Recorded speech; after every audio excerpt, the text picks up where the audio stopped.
This is Dr. Phil Chavez. On August 29th, the church commemorates the death or the passion of St. John the Baptist.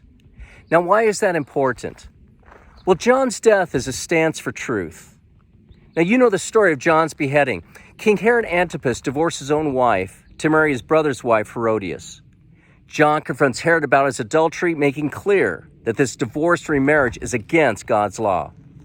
Later, Herod puts John in jail, at the very least to keep him quiet. He didn't want to kill John, at least right away, because he feared the people who saw John as a prophet. And Herod too, he was impressed with John. Now on his birthday, Herod makes a foolish promise to his new stepdaughter Salome, who pleased him with a dance. Herodias influences Salome to request John's head on a platter, even when Herod gives her the option of half his kingdom. Now, there are various dynamics of malice in this story, but I want to point out a simple lesson. Death can be the outcome when one stands for the truth. Jesus is the truth. Death can be the result of one who follows our Lord.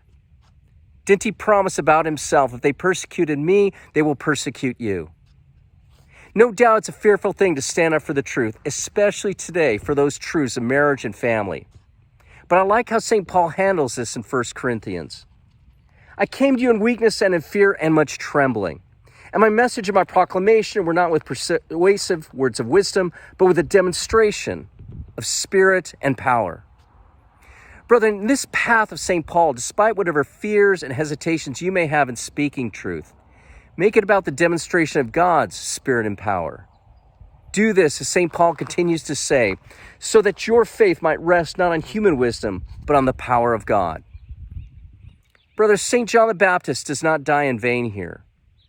His death for truth is a perennial example of where all of us need to stand. And let truth in God be your power and not your own abilities.